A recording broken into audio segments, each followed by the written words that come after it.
Hey guys, Corey here at Blackwood Woodworks. This week we're building these garage shelves using limited tools. We're going to use a circular saw and a drill, so let's grab our tools and we'll get started.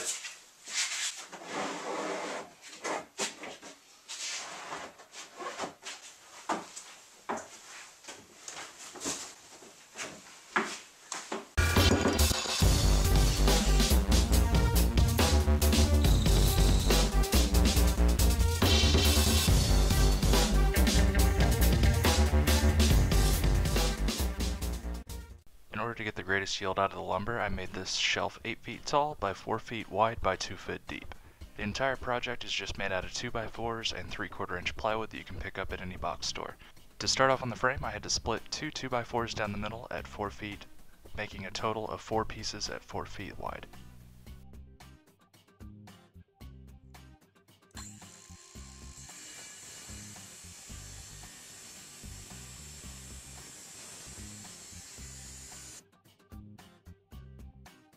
With our 4-foot pieces cut, we attach those to the inside of the 8-foot 2x4s, and that'll make our frame.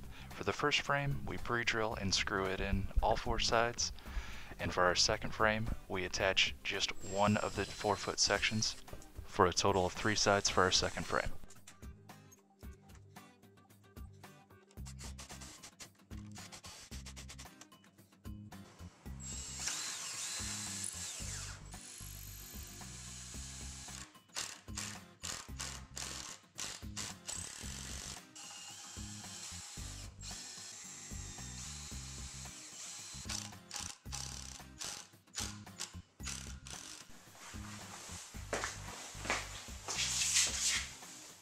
Once we get our 2 frames assembled, we can go ahead and set those off to the side and break down our other material.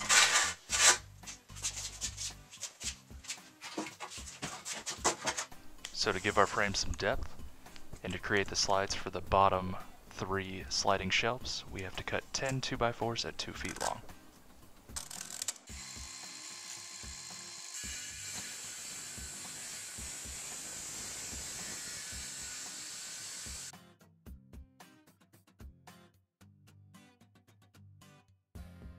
In order to give our cabinet some depth, we pre-drill and screw 4 of our 2-foot pieces to the outside of the frame we previously built.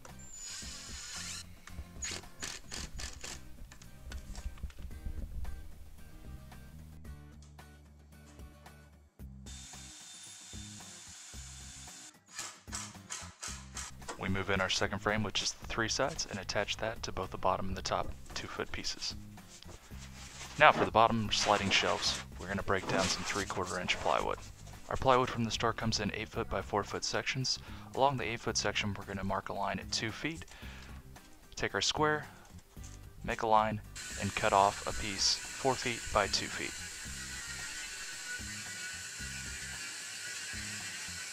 The total amount of pieces we're going to need for our 3 bottom sliding shelves are 6 4-foot by 2-foot pieces and 9 2-foot by 6-inch pieces. I wanted to create a finger hold on the tops of the 3 sliding shelves, so I measured 2 feet over and 1.5 inches down. Set my circular saw to a blade depth of 1/2 inch. I put the tooth of my circular saw on that mark that I made 1.5 inches down, measured down another 1/2 inch, and made another cut.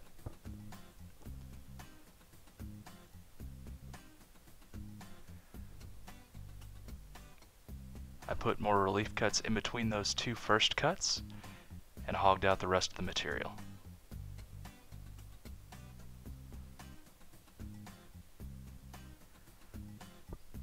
And with a little bit of sliding back and forth from my circular saw, it made a nice smooth groove that you could get your fingers underneath.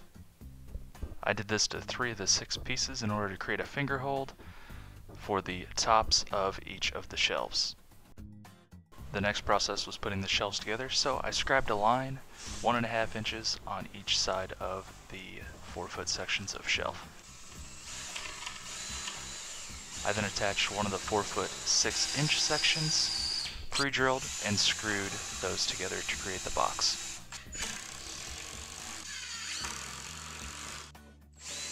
I repeated this process top and bottom on both sides of the box and the middle support.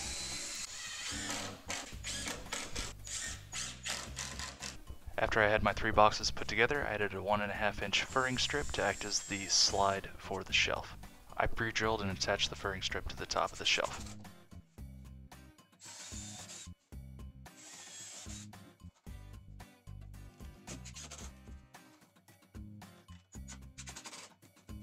I repeated the process until I had all 3 shelves done. In order to create the slide for the shelf, I added one of those 2-foot 2x4s, attached that to the frame right underneath the furring strip so that the furring strip could slide on top of this 2x4. I repeated this process on both sides of all 3 shelves.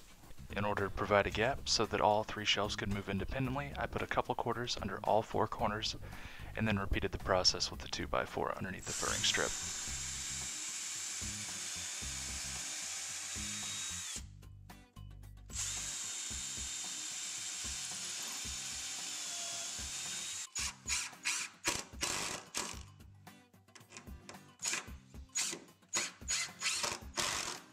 For the bottom shelf, we add that last 4-foot section of 2x4 to the bottom of the bottom sliding shelf.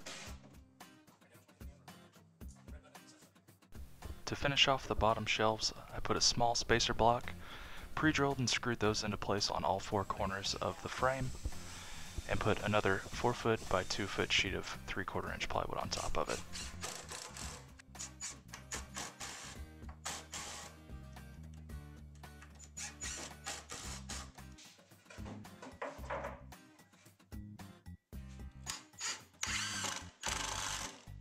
You can repeat that process for the top shelves at any interval you want to fit whatever you need.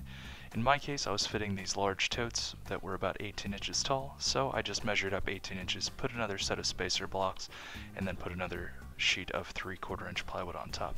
But you can fit it to whatever you need.